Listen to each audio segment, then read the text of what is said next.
ഓം പരാശക്തി നമ. അമ്മയുടെ American tour നടക്കുന്ന സമയം ഒരു ഭക്തന്റെ സേവ ഇഡലിക്കും ദോശയ്ക്കുമുള്ള മാവുണ്ടാക്കുകയായിരുന്നു.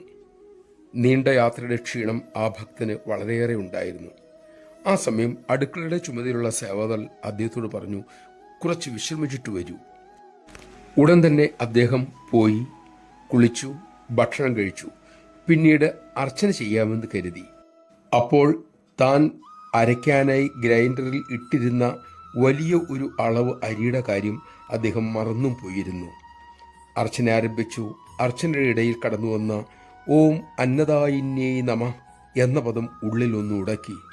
30 ലിറ്റർ മാവ് ഇപ്പോൾ ഏത് പരുവത്തിലായി കാണും എന്ന് കരുതി ഓടിച്ചെന്നു. ഗ്രൈൻഡർ ചൂടായി, മാവ് കട്ട പിടിച്ചിരിക്കുന്നു, അവിടെ ഇവിടെയൊക്കെ തെറിച്ചു വീണിരിക്കുന്നു. അന്നപൂർണേശ്വരിയുടെ അന്നം പാഴാക്കിയതോർത്ത് വിഷമം, കുറ്റബോധം. തകൃതിയായി ക്ലീനിങ് ആരംഭിച്ചു. 3 മണിക്കൂറിനൊടുവിൽ ഒരുവിധം വൃത്തിയാക്കി എന്ന് പറയാം.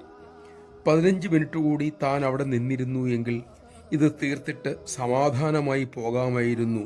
ആ ജോലിയാണ് ഇപ്പോൾ 3 മണിക്കൂർ നീണ്ടത്. ആലസ്യത്തിന് കൊടുക്കേണ്ടി വന്ന ആ വിലയെക്കുറിച്ച് അദ്ദേഹത്തിന് നല്ല ബോധ്യമായി. അപ്പോൾ മറ്റൊരു വാർത്ത വന്നു. അമ്മ ദർശന സ്ഥലത്തേക്ക് പോകുന്നത് ഈ ഭാഗത്തു കൂടിയാണ്. അദ്ദേഹം പരിഭ്രമിച്ചു പോയി. മാവ് തെറിച്ച് വീണതും ഉണങ്ങിപ്പിടിച്ചതുമായ ഭാഗങ്ങൾ ഇനിയുമുണ്ട്. സർവേശ്വരിക്ക് ഒറ്റ നോട്ടത്തിൽ സംഭവിച്ചതെല്ലാം മനസ്സിലാകും.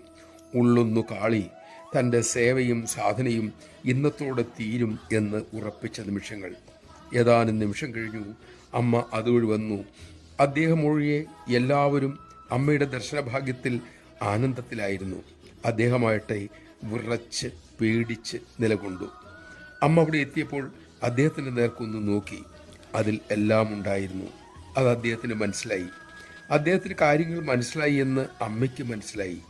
ആ നിമിഷം കരുണാപൂർവം അമ്മ ഒന്ന് പുഞ്ചിരിച്ചു.